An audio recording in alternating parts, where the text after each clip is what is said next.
Life Management Science Labs would like to acknowledge that we live and produce this podcast on the traditional lands of the Wurundjeri people. We'd also like to acknowledge the traditional owners of the lands of our listeners and our international colleagues. We'd like to thank and pay our respects to their elders past, present, and emerging.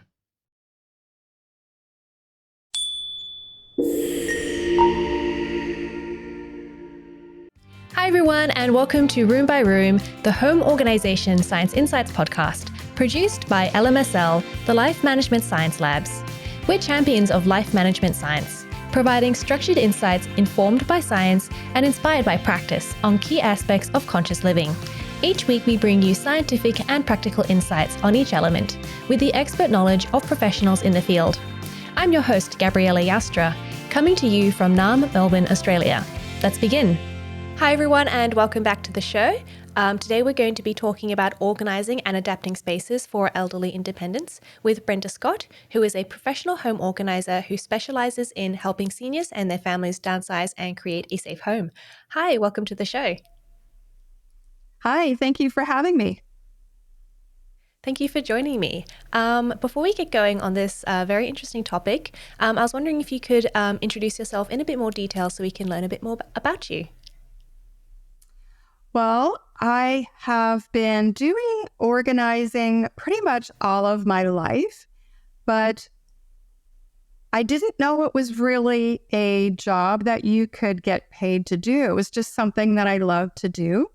So when I retired, I decided that I needed to actually pursue this. So I acquired my training through the professional organizers in Canada. So I have that certification, and I have also received my Adaptive Home Specialist certificate through the Canadian home builders here in Canada, so that I can help with the seniors changing some of their things in their house so that it's safer for them. So those are some of the major credentials that I have. Great. I can't believe that you started another job, a business, after you retired. I just didn't want to sit around. Fair enough. I guess it is a chance for you to pursue things that you want to pursue, rather than doing it for money or for career.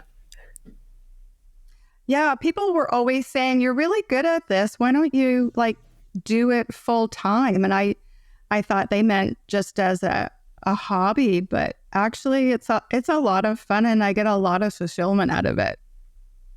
Yeah, that's great. I mean, I've talked a lot about, talked to a lot of professional home organizers and talked about the services that they provide. And it's such a great job because, you really get to impact people's lives directly and make them better. And particularly, I think for you is you're really helping to improve people's lives in such a substantial way, and also protect them and help them to live in their houses for longer. But before we do get into that in a bit more detail, we're going to get to know you a bit better with a section we call Have You Met Brenda? So the first thing we'd like to know is, what is your favorite book? My favorite book, I would have to say anything written by James Patterson. He's an amazing storyteller, and I really like the suspense novels. I can get totally lost in them and totally lose track of all time. Just a good book is the best. I read his Maximum Bride series as a kid, and they were so good. I really loved them. I probably should get into his other books. I can picture them as movies. I'm not sure why he doesn't make them all into movies, because they're so good. I think it might be a lot more work to make them into movies. Probably. And speaking of movies, have you seen any movies that you've enjoyed recently? I haven't really gone to a theater to see movies. I'm more of a TV at home kind of girl, but definitely any of the superheroes or Harry Potter. I'm kind of a nerd that way. Yeah, anything superhero. Mm-hmm. After my own heart. I love all those movies. Is there one that you've watched recently? Have you seen the new Spider-Man movie? I haven't seen the new Spider-Man movie. I'm actually looking forward to see the House of Dragons series because that's I've supposed heard to be good coming things. out. Yeah, it's supposed to be coming out in September. So hopefully that happens. I'm not sure if the writer's strike will do anything with that, but see what happens.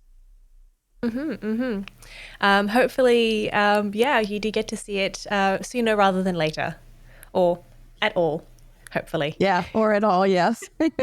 Yeah. And do you listen to any podcasts? I'm listening to a couple right now. The first one is Mel Robbins' podcast with Mel Robbins. She's a world famous motivational speaker and author. I really like her approach. It's really refreshing, and her guests are great. I always learn something about myself afterwards. And the other one I listen to is Chill and Prosper with Denise Duffield Thomas. I believe she's also from Australia.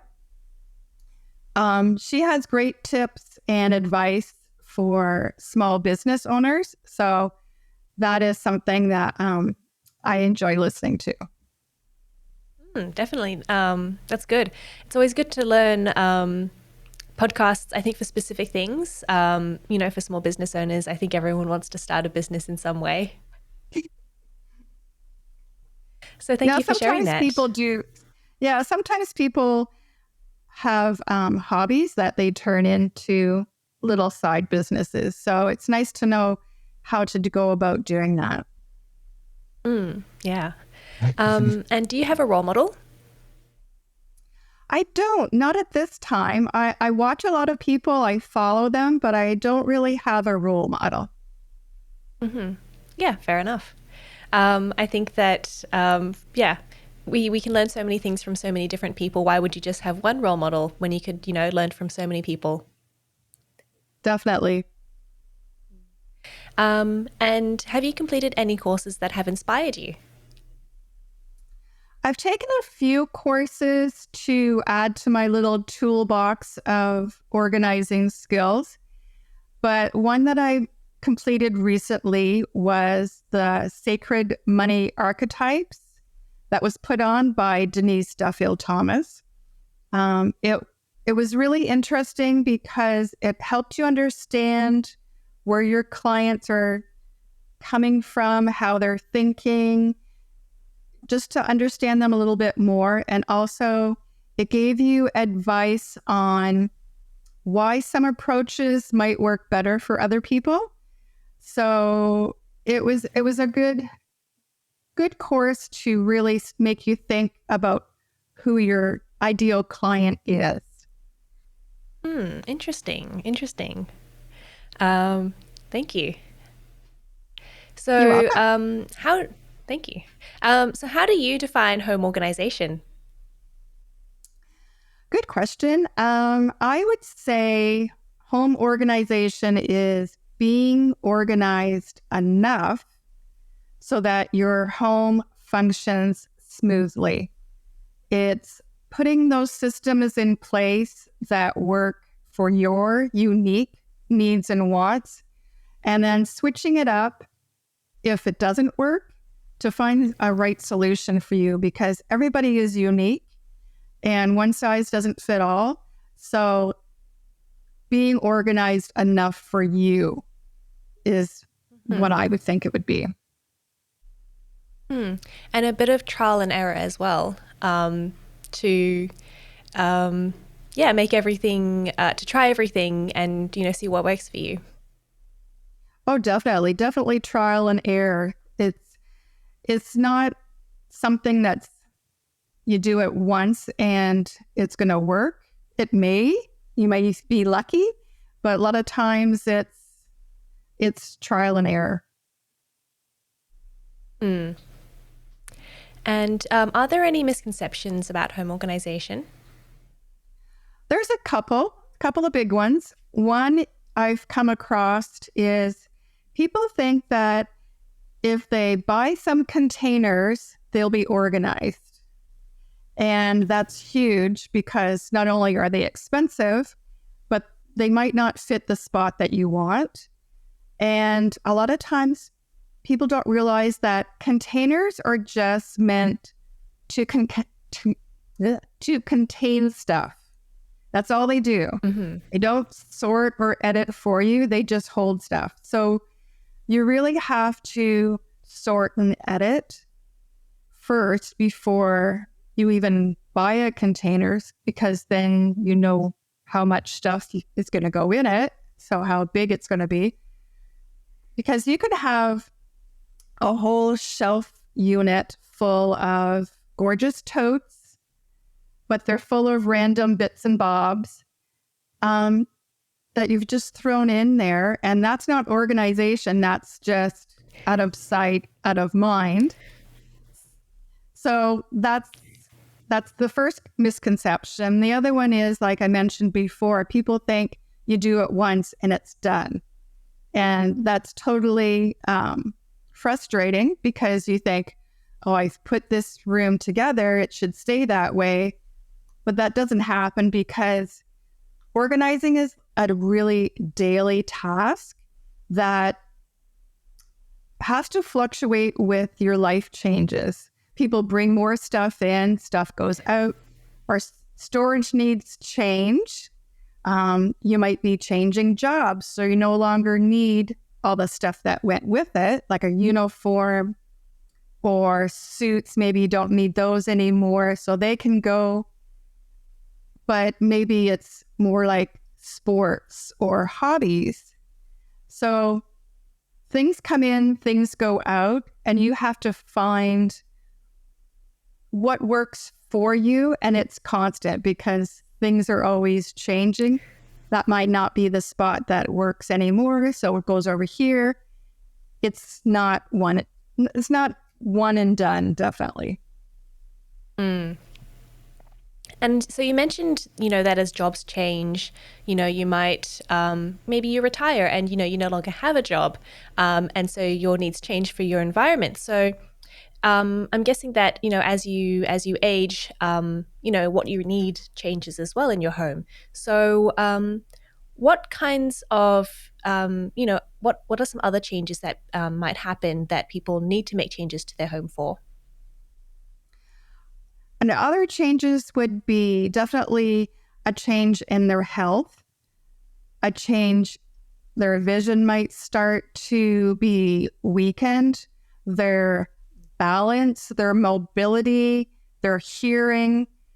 There is a lot of different things that our bodies are changing. Also, your bank account might be changing.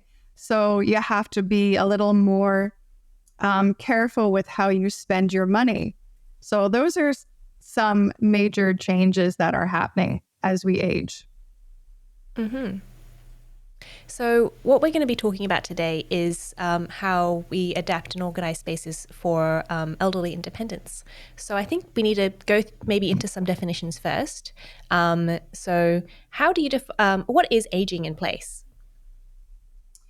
Aging in place is being able to live where your wants and your needs are met, that feels like a home, and lets you live as independent as possible, regardless of your age, your income, or your abilities.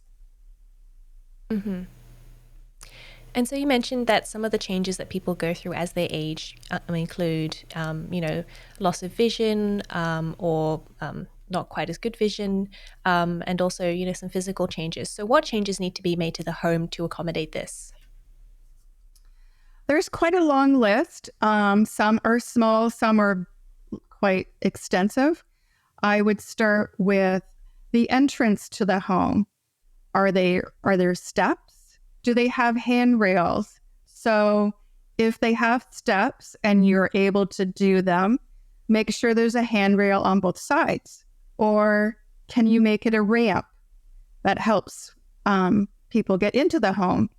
Other changes are making the doorways wider or the hallways wider, increasing the lighting, grab bars in the bathroom area, curbless showers, so you can walk right in. You don't have to walk over something. Adjustable shower heads. A lot of people don't realize that they may be sitting in the bathtub or in the shower and they can't reach the shower head that is fixed to the wall. And maybe they need a full down seat in it. Some other ones are, if you have interior stairs, once again, you need handrails, maybe even lighting on the steps. One big one that a lot of people don't think about is making sure that there's a bedroom and a bathroom on the main level, because trying to maneuver and climb stairs could be a problem. Some other ones would be having really simple controls for the heating. Some of those programmable thermostats take a lot of understanding. The manuals can be very difficult to read. So you need to install something that's really simple to understand. And a couple more, the appliances. If you've got a washer and dryer, get a model that's got the controls on the front so that it's easy for them to reach. And that's the same for stoves. Instead of having the controls at the back by the wall, have it at the front so they can reach it. And two more, I'm thinking security systems and the doorbell cameras. They're huge. That way, they're not answering the door without knowing who's there. And there's a lot of scary senior scams going around. So if they can feel confident that they're not letting a stranger in, and that's accomplished by having the camera readout or whatever you call it near them, and they can answer and talk to them, but still have the door closed. I think that's a major technical advance that a lot of seniors should take advantage of. So those are the major ones. There's lots of little ones. Gosh, there's a lot there that you just said. There is a lot. I'm hoping. Yes. Do you need to do all of these things to everyone's houses, or is it, you maybe take, half of that list and you apply it to one person's house, and you can take the other half of the list to someone else's house? Yeah. Does it depend on? Yeah, it depends on what they need. Their vision might be fine, so they don't need increased lighting. Their mobility might be fine. It just might mean that they need the wider doors because they have a little walker. It comes down to doing the assessment and seeing what they need. Definitely they don't need all of them because that would be a major renovation, but a few here and there would make their life so much better. And quite a few of them seem to be quite practical, even just for everyone. I remember in high school, my friend broke her foot and she had to sleep in her brother's room for a couple months because she couldn't get up the stairs. So it seems like having a ground floor bedroom and bathroom is just a sensible thing to have. A lot of them are sensible, and it's not just the people that may be aged and starting to get frail, but like you said, if you have an accident and you're a teenager or middle-aged or a child, a lot of these things would definitely make their life easier until they're over their recovery. Mm. And also the other one, which surprised me, was you said people have the controls on the back of the stove rather than the front. And that just seems like a burn waiting to happen. Definitely a burn waiting to happen. And also, if they're trying to balance themselves, they may put one hand on the stove while they reach back and turn it off. And chances are you're going to put your hand on something hot. Yeah, that just sounds very dangerous in general. Yeah. So it seems like quite a few of those changes that you were recommending, obviously it depends on what you're having and what you need, but it can be quite expensive. Would you say that, most of the time they need a big renovation, or is it, you can adapt everything quite easily? I think it depends on the age of the home.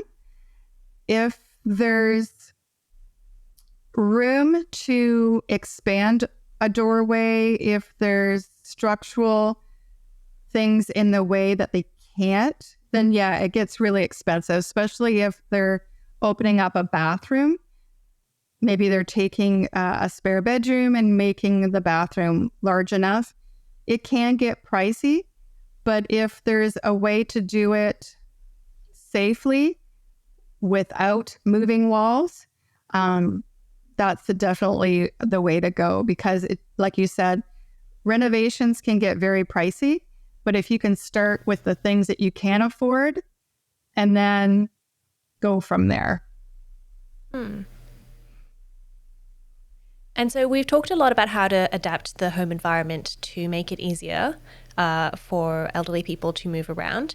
But what are some things that we can do organization-wise to make it easier for them to keep organized and be comfortable and safe in their house? I would think it would definitely start with helping them declutter, sort, and edit their stuff, because as we know, the longer you stay in a house, the more stuff you get. So if they've been in there for a while, then they've accumulated a lot of stuff. So you definitely need to help them see what they really use and need and remove the excess. So that's the number one thing that we can do to help them make it easier. Another one is make systems that work for them. They're specific in how they like things, so make it for them. If they like the Christmas stuff over here, then you put the Christmas stuff there. Not how you think it should be, but how they think it should be. And definitely label bins. Don't expect them to remember that that's where the item is. Label it large font on the bins on all sides. That will help them to understand where something is, as opposed to trying to remember where somebody told me it was. And if large font isn't something that's going to help them, ask them how they would find the item.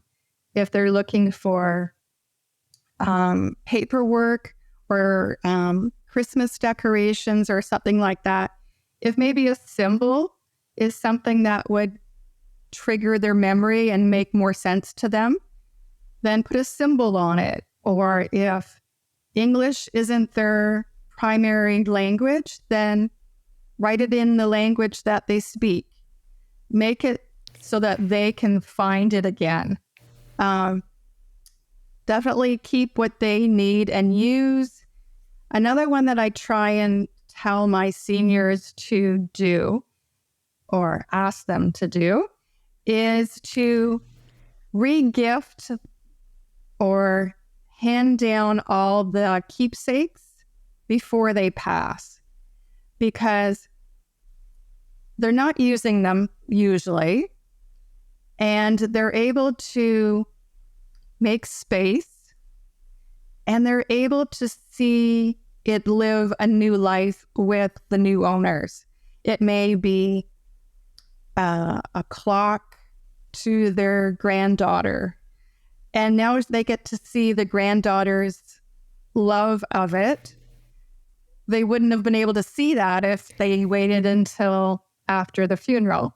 So hand down the heirlooms now if you're not using them. That's a big one. Definitely reduce any of the paper coming in. All the flyers, all the newspapers, all the magazines, all the advertisements. Try and stop that before it comes in, because I've seen 95% of the clutter in a senior's home is mail, is all the newspapers. Wow, that's a lot. It's a lot, because they'll keep it. They'll think, oh, I'm going to read it later, or I'm going to refer to it later, or I'm going to do the puzzle in it later. And it piles up. I'm helping a client right now, lives by herself. She loves to do the crossword puzzles, but she doesn't let anything go paper-wise. In 2 visits, I've done 29 pounds of recycling. Wow. It's amazing. You don't realize it's there, but once you pull it all together, and we're not even finished. So definitely reduce any paper coming in. It's huge. The last one I would say is to make it easier for our seniors, the family has to make an effort to visit regularly. It will give them some social. It will also help you see what they're going through and help them keep on top of it. If they don't have visitors, it just sits there and they don't really see it. But if you're able to come over and say, starting getting a little messy, we need to do this, and then they'll go along with it. So you definitely, if they can have a visit, they can keep on top of their clutter, they can keep on top of their home repairs. And what I do for my dad, he's living by himself, is every couple of weeks I go over and I clear out his email on his computer, because he just lets it sit there and it just builds and builds. And I'm going, Dad, what's all this on here? And he goes, I don't know. So it's just, checking on them is major, and that makes it easier for them. They don't feel like they're all alone. It sort of reminds me of the fact that I don't really, I keep my place tidy, but I tend to declutter a little bit more when I know that the rental inspector is going to come around and see my place. And it's sort of like spurring me into actually getting rid of the piece of cardboard that's been sitting in the back of the room for 3 weeks. Yeah, it's like when your parents are coming over, you do a clean sweep. Let's make it look tidy, even though it hasn't looked like that since the last time they've been. Except now I guess it's the opposite. So instead of with your parents, it's now you going to their house. Exactly. So you mentioned as well that stopping paper so it doesn't build up, and that seems a bit like a fire hazard. Is what we're trying to do, is what you're trying to do when you're, going in and organizing and adapting the house, is it not just making it easier for them to live, but also safer? Oh, definitely safer. Not only for a fire hazard, but also for a health hazard, because if they're letting things build up, it's usually on the floor, in the corners, so that they can move around. So you may not see a water leak. You may not see a spilled item of food. And then we all know that leads to some rodents or pests. So if you can't see, then you don't know what's there. And it can cause some health risks, obviously, because, they're going to be breathing in fumes. There might be mold growing if the water has been sitting there for any length of time, especially if it's near the paper. You'll start to have things decomposing, and it's definitely a health and safety risk by having the clutter and not being able to see everything. Yes. I don't like the idea of sharing a house with rodents or cockroaches. No, I don't think anybody does. But a lot of people don't even see them, obviously, because that's what they do, until the stuff is moved out. And then you can see the droppings, and it's been there all along. Okay, so yeah, visiting regularly to keep an eye on things and to tidy up things as you see them, and help them to tidy up and to keep everything maintained. Are there any like habits that you can recommend that we can help seniors to develop, maybe that are a little bit different from what they used to do? I would say they might not have always had a problem with being disorganized. It just comes with being less active. So if they can create a home for everything, that's one of the things that I try and help my clients is, where do these scissors belong? Where does that book belong? Where does your purse belong? Where do you want it to live? And that's where it needs to go. So if you can make a decision of where your shoes need to stay, where your remote control needs to stay, that way you know where it should be and where it needs to go. If you happen to start to lose a little bit of your memory and you're not really sure where you thought it was going to go, then just, if they put a label on the spot, like say, this is the mail spot, put a label that says mail and then another label that says remote. Make the cues or the reminders easy for them. It might not be pretty to look at, but they need to be able to understand where things go. And if they're starting to lose some of the memory, then just label it. It's not a big deal. So definitely label, find a home, reduce that paperwork. That's one thing. They don't need all the papers. They need to read it, get it out of there. Another one that I like to encourage them to do is, they don't need to make big meals anymore, because it's usually just one person or two people. It's sometimes hard to do that because items in the grocery store are usually 2 for $1, or a large turkey is less expensive than a small one, so they buy the big one. But really look at making small, simple meals that don't have a lot of leftovers. I know that's kind of contrary to what most people say, but if you're not going to eat the leftovers, you're going to end up throwing them out. So if you forget that you have leftovers because they're shoved in the back, they're going to be thrown out. They don't last forever.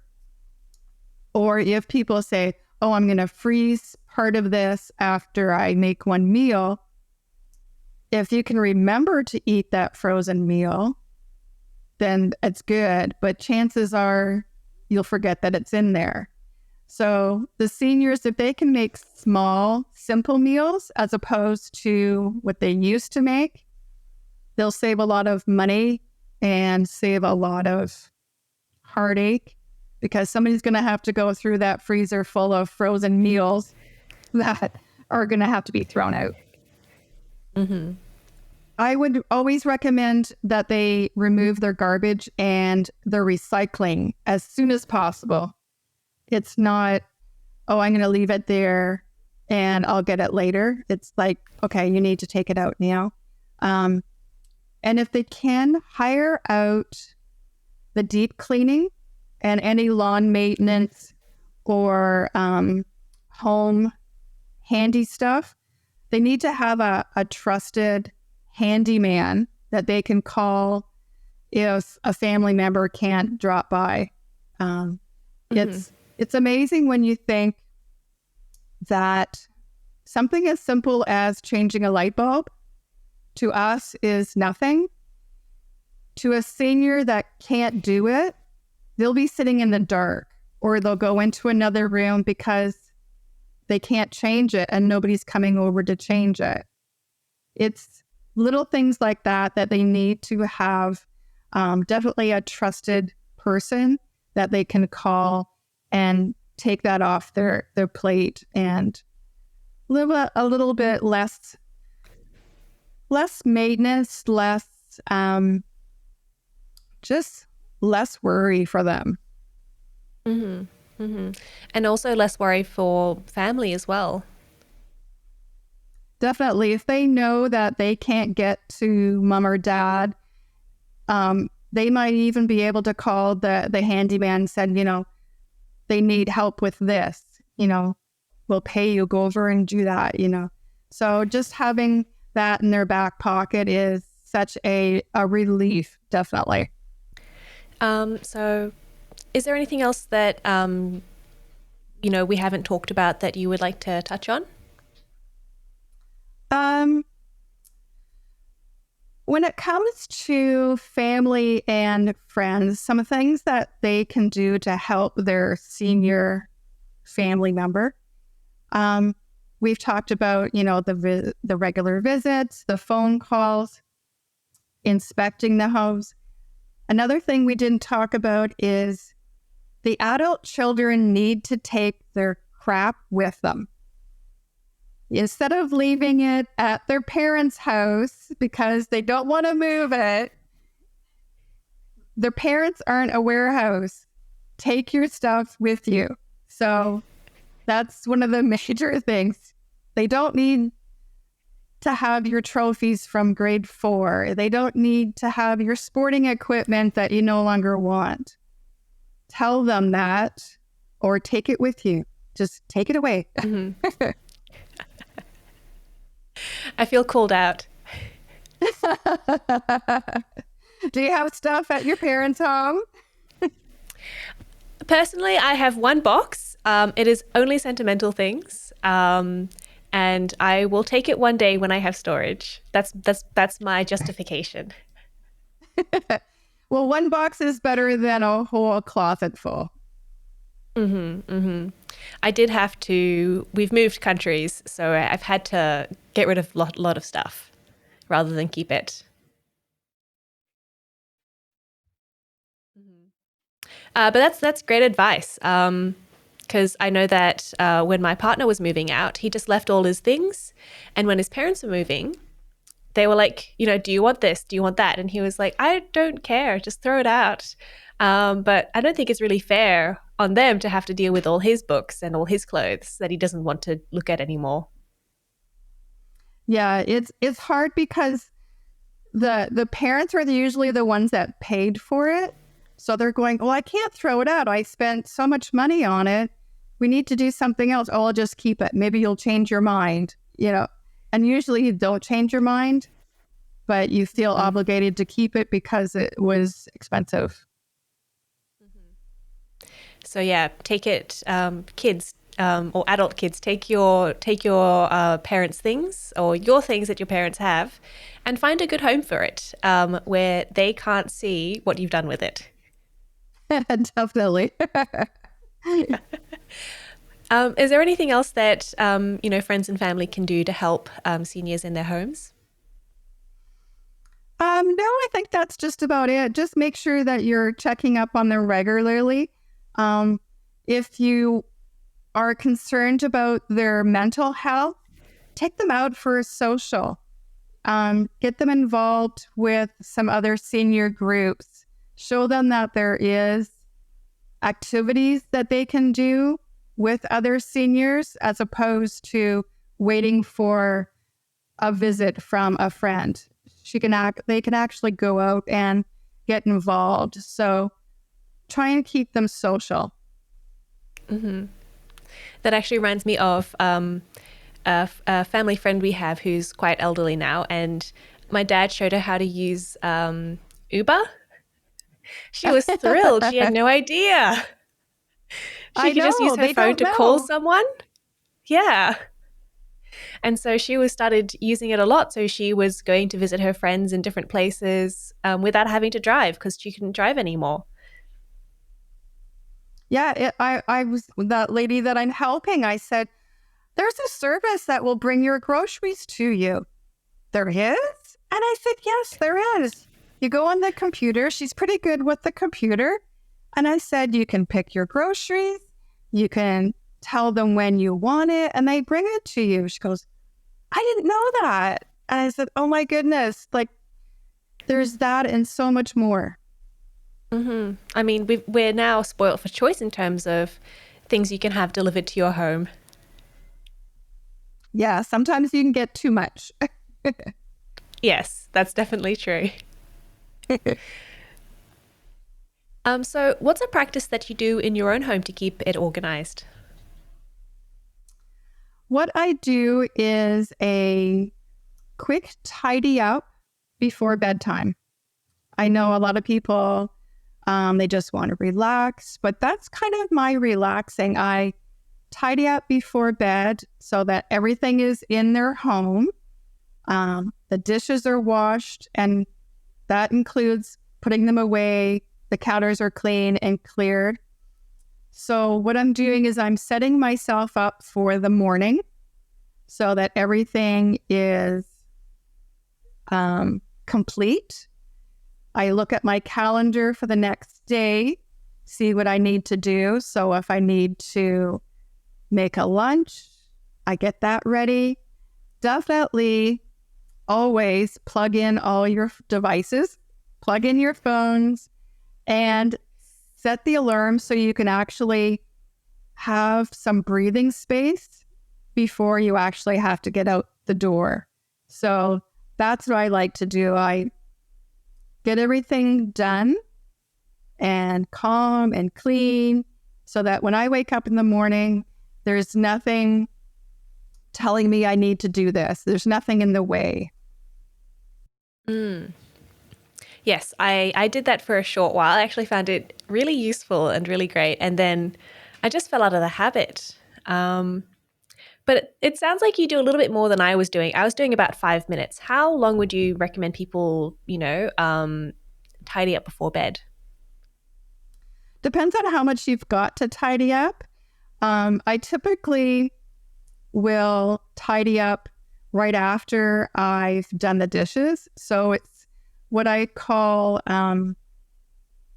habit stacking, so that you're doing one thing, but it includes two. So it doesn't feel like you're doing two things. It's just a reminder that, oh, when the dishes are done, I wipe the counters and I fill my water bottle, make my lunch. It's just, it kind of rolls into one. The habit becomes routine and you don't really think about it. So if I'm watching a movie after the dishes and I don't get it tidied up, I will do it during the commercials, or I will pause the movie and do a quick 5-minute thing and go back and watch it, and then pause again and go back and finish the rest. So you're not pushing your bedtime further. You're just getting things done kind of stacked and together. Because my problem was that I'd forget to do it, and then it'd be like 12 o'clock and I'm like, I'm so tired, I want to go to bed. And then I'd be like, oh, I've got to do the 5-minute tidy. Oh, I'm too tired, I'll do it tomorrow. And then, gradually it would just sort of fall by the wayside. Okay. So that's a great idea though, because, I do have to obviously, clean the kitchen after dinner. So I'll just do it straight after that. Yeah, just stack it together and it won't seem like you've got a whole list of things to do. They're the one and the same. Great. Thank you. I'll have to start doing that again. So we'll move on to the audience questions. We've got a few today. So our first question is, what are some common areas in a home that often require adaptations for elderly individuals? And how can I prioritize these changes effectively? I would say it's mostly the bathroom and the kitchen. The bathroom definitely needs to be top priority because you need to be able to do your personal hygiene safely. And the kitchen, obviously, you need to be able to feed yourself. So the bathroom, see if they're having problems getting up and down off of the toilet or in and out of the shower. See if they're pushing up or pushing against the wall to hold themselves. And that's an indication that they could use some grab bars so that they have a better grip and they can actually pull themselves up and down. Just observe them and see what they're doing and what can make it better. So it's definitely the bathrooms because we're doing a lot of stuff in a small room. The kitchen, can they prepare a meal easily? Can they get to the pots and pans? Can they get to the food? Can they do it without hurting themselves? Can they do it independently? So definitely observe them and see what changes you could do to help them do it safely. Okay. Yeah. Very good. I think it's easy as well, to start off with maybe one or two rooms, and the most important rooms, obviously, and then work your way out from there. Definitely, yeah. You do the most important ones because the living room, you can move furniture, you can make the pathways a little bit wider, like by taking a chair away, taking a rug away so they're not tripping. But if they can't independently do self-care, then that's the major stumbling part. And you can things can get out of hand quickly if they're not cleaning themselves properly or being able to use the washroom properly. Definitely. So our second question from the audience is, what role does decluttering and organizing play in creating a more manageable and accessible home environment? It plays a part in things are where they need to be without being in the way. Having an organized home means that you can have your stuff there, but still live and still manage.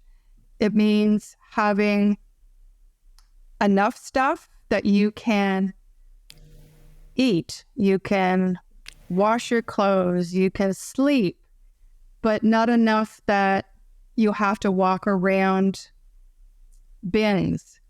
So if you can organize so that their life is better,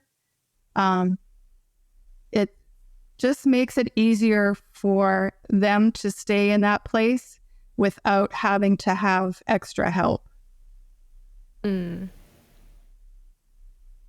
And our third question today is, how can I address the emotional aspects of downsizing or transitioning to more suitable living arrangements, ensuring they feel supported and involved in the decision-making process?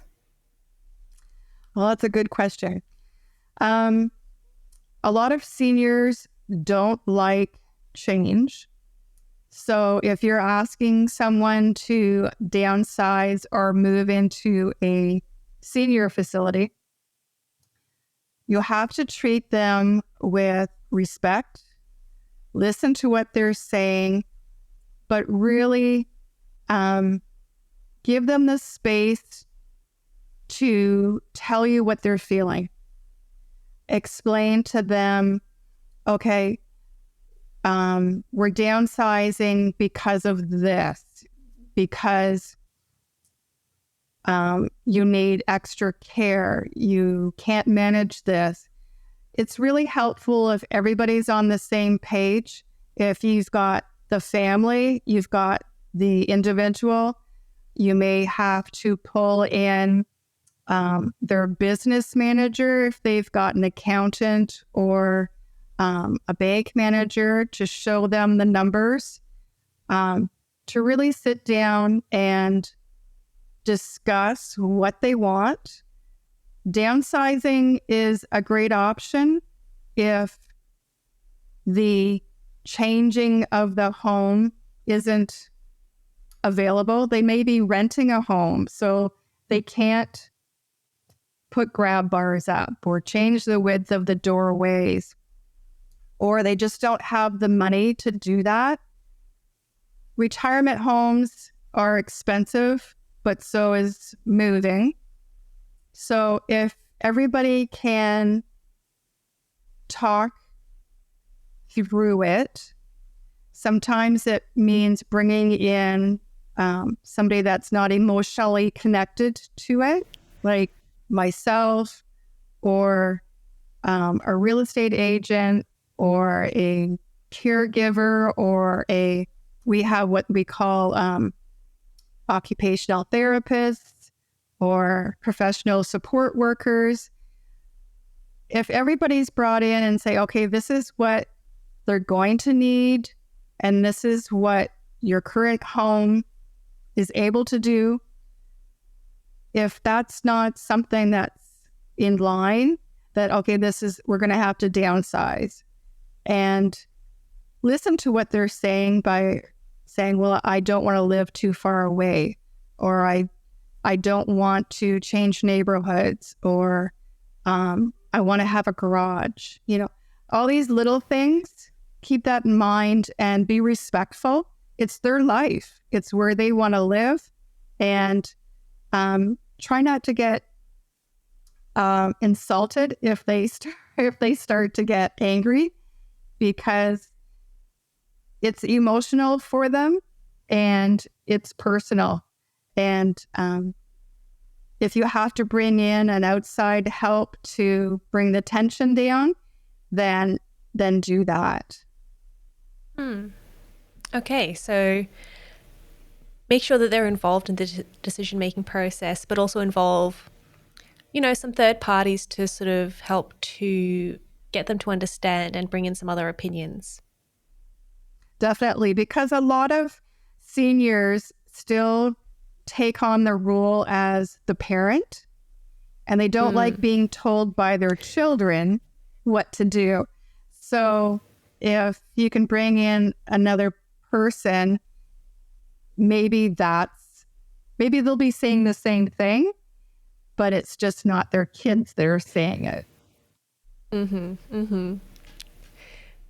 Yes, I have trouble being told what to do by my brother, who is younger than me. So I can see how bringing in someone else it can help to ease the tension in the situation. It's definitely tricky, and you have to do it slowly.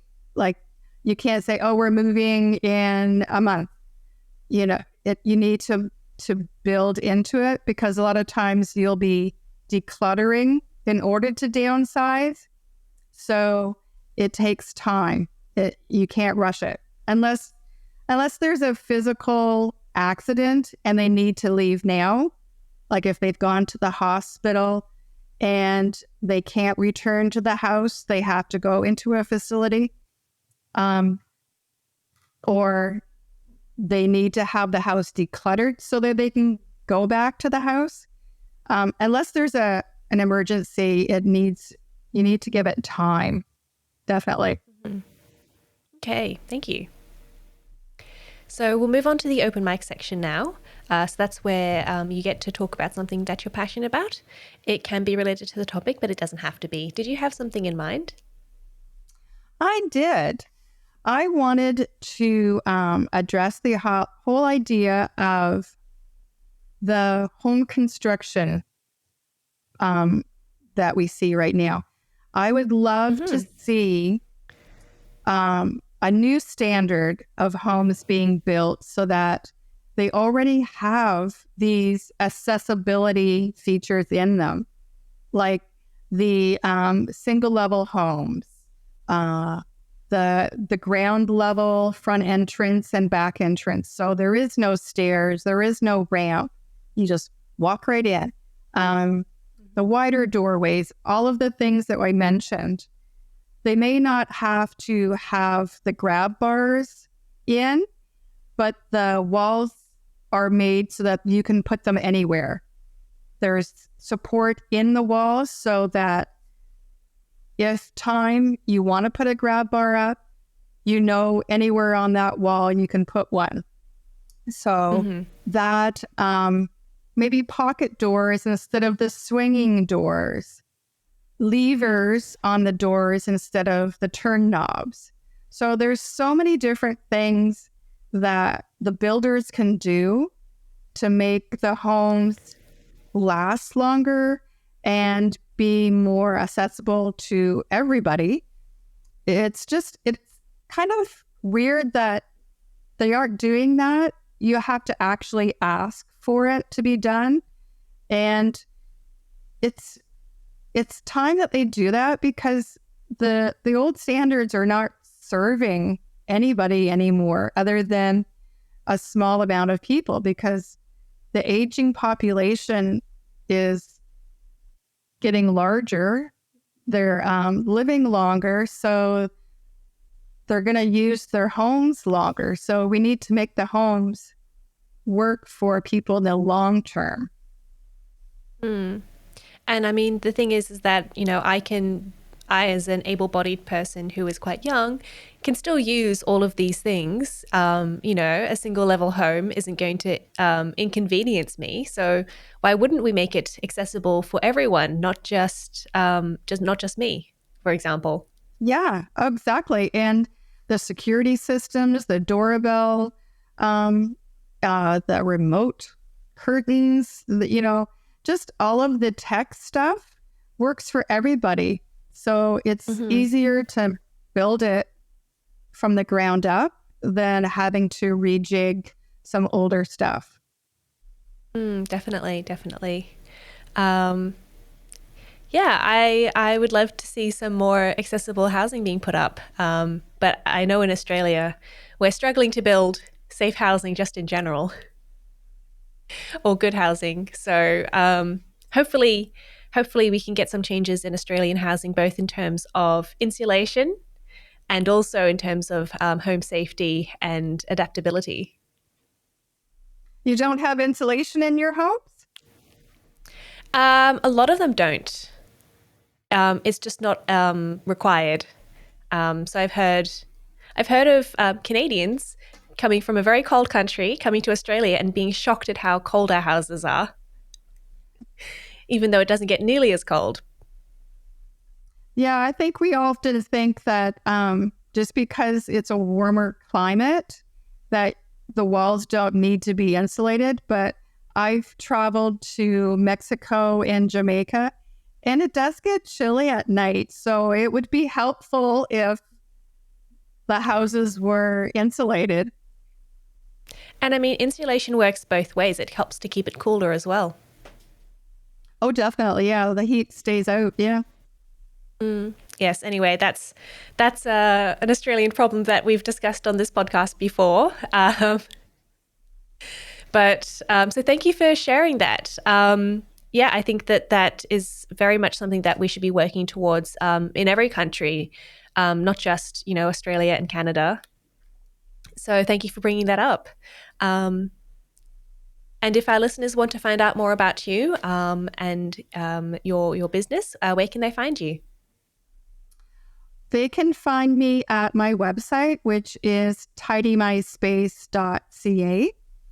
I'm also on all the social channels. So I'm on Instagram with the same name, tidymyspace.ca. I've got a couple accounts on Facebook. You can do my personal one where I have a lot of behind the scenes kind of personal posts, which is just my name, Brenda Everett Scott for Tidy My Space. And LinkedIn is Brenda Scott. Thank you. And we'll put those in the show notes so everyone can find them nice and easy. Thank you so much for joining me today. Oh, you're welcome. Thank you. You've been listening to Room by Room, produced by the Home Organization Science Labs, a division of LMSL, the Life Management Science Labs. More episodes like this from across 10 life management perspectives can be found by searching LMSL on Apple Podcasts, Google Podcasts, YouTube, Spotify, and other podcasting apps available on your smart devices. If you enjoyed this episode, please consider rating our show, sharing it, and subscribing to our channel, as it helps other people find it so we can grow and bring you more quality resources. More of our work can be found on our website at ho.lmsl.net, where you can join our movement. I'm Gabriella Joustra. Thanks for tuning in.